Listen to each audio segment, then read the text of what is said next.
Welcome to Chase Thoughts. My name's Chase, and today I'm going to be reviewing Bright, which is a Netflix original movie. It has Joel Edgerton and Will Smith in it as the starring actors.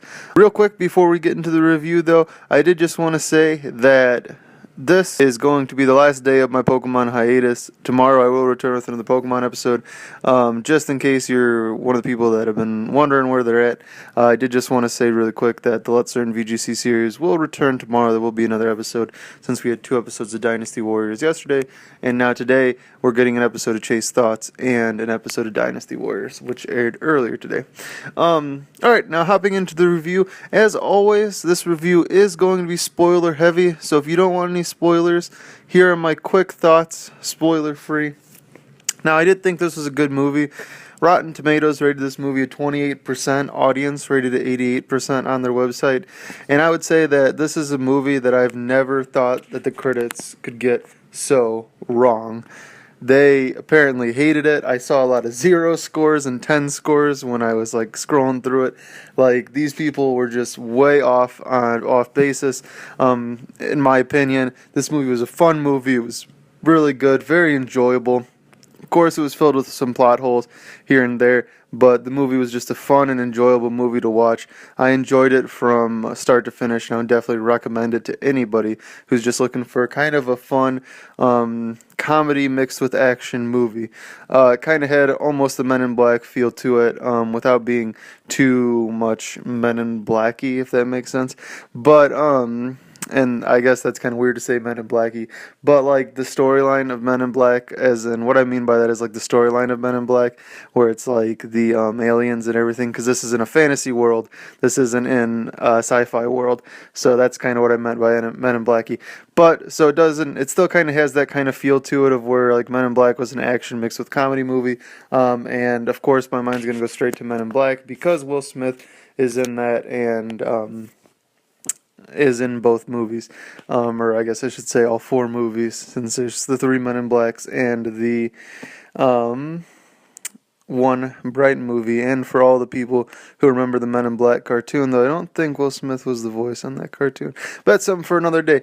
Men in Black tangent over. That was the last moment of spoiler free, so if you want to watch the movie before getting any plot spoiled, pause the video now, watch the movie, then come back and see if your thoughts were the same as mine, or if we kind of thought different, or if our thoughts were kind of similar or along the same line. Let me know in the comment section down below what you thought of the movie. I'd really like to hear your guys' review, just because this is a movie I think the critics got so wrong. Now, starting off with the plot of this movie, the main purpose of this movie, it follows Nick Jacoby is the name of a character. That's the character that Joel Edgerton plays. He is an orc. Orcs are hated and are everyone's super racist against the orcs because they sided with the Dark Lord, which was an evil wizard 2,000 years ago. It's almost like in Middle Earth. The orcs siding with Sauron in Lord of the Rings and in The Hobbit. It'd almost be like this movie takes place 2,000 years after the events of Lord of the Rings. Would kind of be what this does, but it takes place in the modern world in Los Angeles. Saying that they defeated the Dark Lord, orcs sided with the wrong side, all the other races hate them. Elves rule the world because they're the most powerful race, and they have the most wizards. And then humans are the next most powerful race, and they're the police and the federal agents and kind of stuff like that, soldiers, things like that. And they have, I guess, the second most wizards, or kind of what they said. It sounded like that only humans and elves could be wizard. I don't know how much that lore goes into, but that's kind of what it sounds like. And really kind of as a premise for a movie, because the premise of the movie is they find a magic wand. The magic wands are basically nuclear bombs. They call them magic wish granters. They can do kind of anything. They have the ability to destroy all life and the ability to create life, or to save it at least, as you find out later in the movie when it brings Jacoby back to life. Major plot spoiler. But group known as Inferni is out to get get 3 magic wands. I shouldn't say all of them, but I'm sure they would like all of them if they could. But they're kind of like a segmented renegade group of elves. They want to collect 3 wands so they can bring the Dark Lord, they can bring Sauron back to life, so that he can take over the world. So the premise of this movie is the orc and Will Smith, who his character's name is escaping me, but the orc's name is Nick. So it's Nick and Will Smith go to uh, respond to a call after this is Will Smith's first day on active duty after he got shot for something that happened in the past, combined with having an orc partner. There's a lot of plot holes, of course, in the movie, and I think that's why the critics are hating on it so much, is that it kind of moves. There's so they respond to this call without. I'm gonna pause on the plot holes for a second. I'm just gonna say they respond to a call. They find this girl. She's got a magic wand, and there's all these people dead. They're getting shot at and stuff, and they end up saving this girl. Who ends up being what they call Bright, which is what the movie's namesake is, and that's what they call wizards. And then they have to stop all these gangsters that want to kill them and get the wand so they can use it for themselves. Even though if they touch the wand, they'll explode if they aren't a Bright, which is crazy.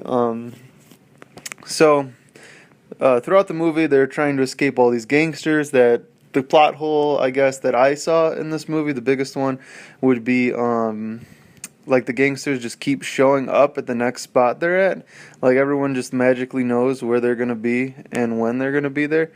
Even there's a point when they're leaving a club where the SWAT team just shows up out of nowhere, and it's where'd the SWAT team go? And how come the SWAT team never showed up at the first place?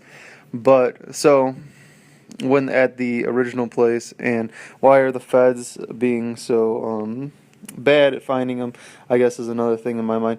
But all the negative things aside, the movie's filled with a lot of funny moments. I've heard some people say that they felt the jokes fell kind of flat in the series. I don't think so at all. I thought the movie was funny just because it was filled with a lot of awkward moments. There's a moment where they're getting shot at, and Nick and Will Smith are getting shot at. Will Smith says, "How you doing? You got any holes in you?" And he's like, "No, I don't got any bullet holes." He's like, just the holes I was born with. How are your holes?" And Will Smith looks at him and he's like, You're the only person that could make a firefight awkward." So things like that, they cracked me up. I like little shots and one-liners like that. I also enjoyed that in the new Star Wars movie that was out. I like kind of quick one-liners and stuff like that. So for me, I thought it was funny. It kept the pacing good. It added a little bit of good playful banter between the two main characters and kind of let you develop them a little bit more as relatable characters, I felt. So it was definitely something I enjoyed a lot in the movie. The general plot, I really like the idea of it kind of being like I was saying before, where it's Middle Earth, almost scaled up to modern times. So it's that fantasy world, but it's in modern Los Angeles with guns and the cops and all these people shopping and everything.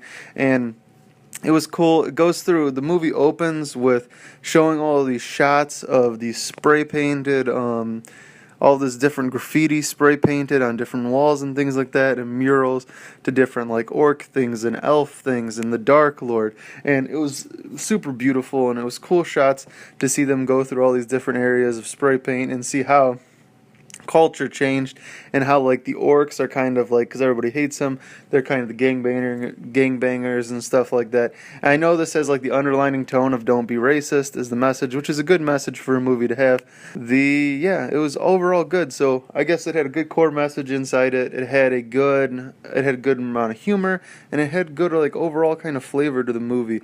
I enjoyed it the entire time. I watched the movie twice. I like to watch movies 2 times before I make a review of them, and I got to see it both times, and it was equally enjoyable to me the second time as it was the first time. The movie didn't fall short the second time around like some other movies will, and the plot's easy to follow. And jumping into what I would actually give it as a score, I would have to give this movie 8 magic wands out of 10. I thought, as I was saying, this movie was fairly funny. Its story was really enjoyable, and it was a lot of fun, and I'll enjoy watching it. And as I've said probably 3 times through this, I would recommend it to anybody, and I definitely recommend that if you have Netflix, you should 100% check it out. And thanks for watching. Remember, rate the video, comment the video, and subscribe so you never miss another episode of Chase Thoughts. Until next time, this is Chase, signing off.